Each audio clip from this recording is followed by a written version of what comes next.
Let's go with y'all, man. Back at it with another reaction. I was slacking yesterday. I ain't dropped nothing. I was slacking. That's my bad. But we here now. So today, this is crazy. I seen this. I'm like, I gotta react to this. Why Michael Jordan hates rappers. That title speaks for itself. So I'm finna tune in. I know y'all trying to see what's going on and why that's that. So let's see what's happening though. I don't know though. Michael Jordan has a reputation of not only hating rappers, but hating rap music as a whole, with just one exception. This first became widespread news when Chameleonaire This y'all goat? This y'all goat? He be hating on all the rappers? There's no way this y'all goat. This ain't my goat. So the video on Ustream detailing his encounter with Michael Jordan. Chameleonaire said there were only two people he was huge fans of that he would ever ask to take a picture with: Michael Jordan and Michael Jackson. He was at a Michael Jordan party and saw him taking pictures with girls. So later on, Chameleonaire would see Jordan chilling on the side with Spike Lee and some of the roster from the Boston Celtics. So he mustered up the courage to give it a shot and ask him for a photo. He went up to them. Nobody was really speaking, so he didn't interrupt anything, and asked Michael Jordan if he would mind taking a picture. Chameleonaire states that he wouldn't have been upset if Jordan said no. He somewhat expected a no, but it was how he was told no. He said, "Oh, hell nah, man, I ain't taking no pictures with no niggas." And he said it like that, and I was like, I kind of got stunned for a second, because I was like, wait a second, I don't think he heard. I turned back, and my boys were just looking at me like, damn. You know what I'm saying? So I kind of thought that he didn't hear what I said, and I was like, Chameleonaire had just been at a Reggie Bush event, bidding for a Michael Jordan jersey with other famous NBA players' jerseys and memorabilia too. It was him and some other guy raising the price between them two until it reached $7,000. And Chameleonaire just went over to the guy and told him, look, how about we just split this? He would find out that the guy didn't even really want the jerseys and was just showing off for Kim Kardashian, who was on stage since she was dating Reggie Bush at the time. So Chameleonaire, stunned by Michael Jordan's initial response, says the following. I just bid $7,000 for a Michael Jordan jersey, you know what I'm saying? Like, and then he goes, you know what? I'll tell you what. You pay $15,000 right now for a jersey from me, and I'll take a picture with you. And keep in mind, Michael Jordan's real tall. He's looking down on me, and I'm looking up at him like, man, I've never been so heated in my life, man. My heart just started racing like, I'm about to steal off on this fool.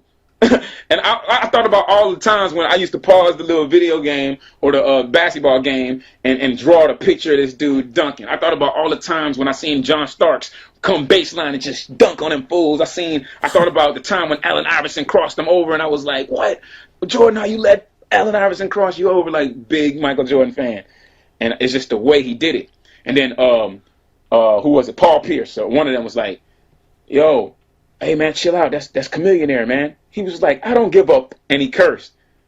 He said, I don't give up, nigga. And I was like, and then you know what I did? I just sat there for a second. I just sat there and looked at him. And then I turned to Spike Lee and I said, you know what? I appreciate it, bro. That's all good. And I shook Spike Lee's hand. And they all had that look like, man, you know, that's just how Mike is. You know what I'm saying? I shook everybody's hand. Chameleonaire continued on by saying that how he said it was nowhere near as rude than how Michael Jordan said it to him in person. This was sometime in the late 2000s. The video was uploaded in 2009, but since Ray Allen and Paul Pierce were on the Celtics, it likely happened around 2008. The next rapper to tell a similar story that happened nearly a decade before Chameleonaire's story was when Noriega, famously known now on the Drink Champs podcast, went on the Rap Radar podcast in 2016 and told the story of his encounter with Michael Jordan. Noriega has dissed Michael Jordan in the past in the 2000 song Our Way, with lyrics such as "From New York, but I still been hating the Knicks," and "F Jordan, but still I be rocking his kicks." Plenty of people just thought he didn't like Michael Jordan as a player, since he was beating the New York Knicks all the time. And Noriega's from New York. But he went on to tell the story that, although that might have been the case, a future event would make this more personal. Wow. Jordan is a hater of hip-hop. he only likes Hov. That's it. That's where it stops. It's Hov and that's it. I seen him shut Redman down. I seen him shut Redman at a Def Jam Christmas party.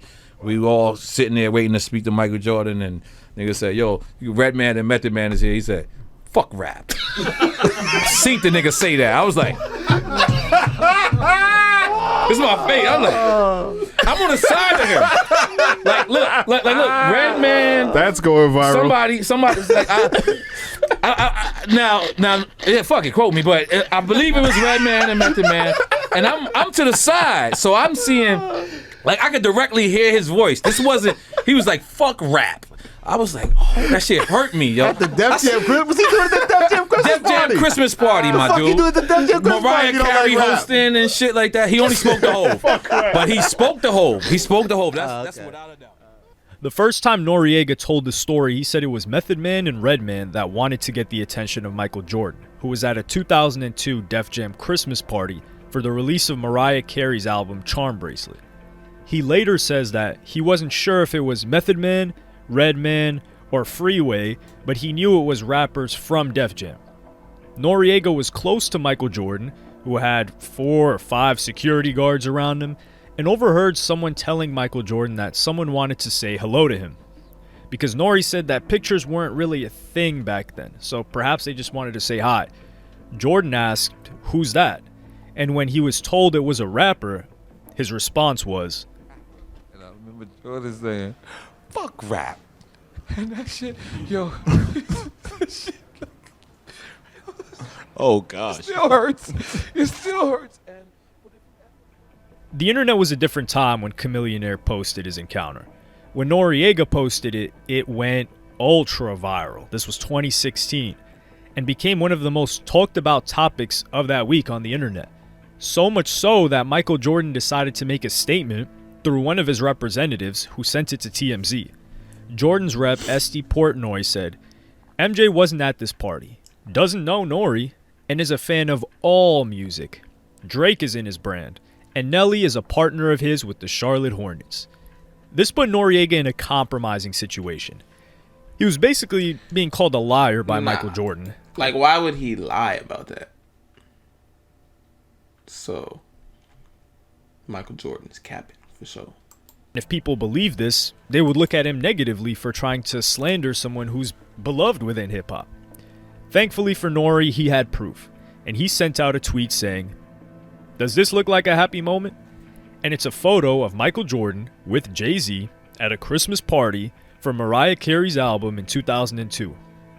Jordan had lied and been caught. His rep does have a point though.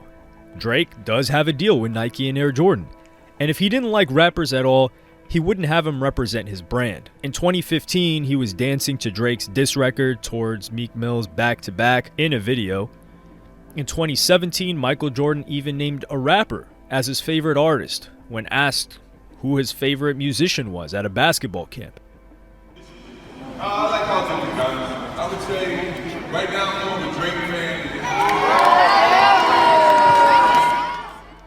Some have just come out and said that Michael Jordan's doing this because Drake has business with him, and he still doesn't like rap.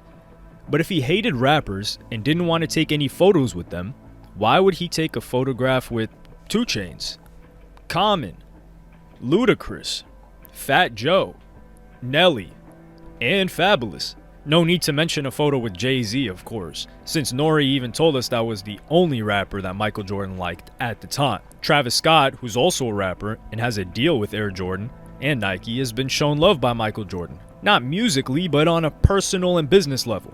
Travis Scott shot the music video for his song Franchise at Michael Jordan's Why does Travis Scott always take pictures looking at the floor? Because if y'all seen with him with Victor and Wembanyama, bro was looking at the floor just like that. So I don't know, like, bro, what is he doing? Look, why does he always do and this? Nike has been shown love by Michael He looking Jordan. at the floor now. Not musically, but on a personal. Look, he just up in there. I don't know. I mean, it's cool, but not every picture. Like, you could do that sometimes, but it's funny though. Oh no. Personal and business level. Travis Scott shot the music video for his song Franchise at Michael Jordan's Chicago home that he's been trying to sell for quite a long time now. Michael Jordan was said to have given approval without hesitation, and he's also been spotted wearing Travis Scott's Air Jordan 1 collab, with his famous not even boot cut, open jeans, as well as being spotted with Travis Scott and Mark Wahlberg as Travis Scott's first public appearance since his Astroworld tragedy that killed 10 people. Noriega would elaborate on why he thinks Michael Jordan hates hip-hop and rappers. He's never actually acted black. Even his bell-bottom jeans, like nobody black and cool looks like that. He still wears it's not even he wear baggy clothes. He wears bell bottoms. Like he wears the wide bottoms. Like those never been hot in the black community. But that let you know. As well as the lack of political activism or speaking done by Michael Jordan, which, to be fair, Michael Jordan doesn't do much speaking in general, let alone political. It seems to be the case that the Nori story really changed the way Michael Jordan wanted to brand himself. He has been spotted with more rappers since then. Shouts out Drake, of course, which helps him both PR-wise and business-wise, and works with Travis Scott. But the truth could also be that Michael Jordan has just changed. The story Nori is telling is from 20 years ago. The story Chamillionaire told is from about 15 years ago. And it could be the case that, at that moment, they caught him in a bad mood. Although, that would be giving Michael Jordan too much credit, because there have been too many stories of people saying they had an unpleasant experience with him for him to have just been found in a bad mood. Whether or not Michael Jordan really hates hip-hop or rappers, we'll never actually know, but we do know that he isn't a huge fan like LeBron James, who we can see lip-syncing and promoting tons of rap records all over his social media and talking about hip-hop with enthusiasm in his podcast appearances. But those are two completely different people who grew up completely differently, with different upbringings, in different generations, and shouldn't be expected to like a certain type of music. Well, there y'all have it, man. Michael Jordan, he be hating on all the rappers, for real. Hating on all the rappers. He only got Drake because he really the toughest in the game right now. Travis Scott, another one who really one of the toughest as far as like a fan base, the toughest in the game. Like they fan base is crazy. But yeah, there y'all have it, man. Michael Jordan. I already knew he was like kind of like weird in person, but there goes some stories for some rappers and stuff. LeBron, my GOAT, as y'all can see, man. I told y'all multiple times. But that's it for this reaction, man, on why Michael Jordan hates rappers. That's crazy. Some crazy stories. But till next reaction, I'm going to catch y'all, though. Like, comment, subscribe. I'll catch y'all, gang.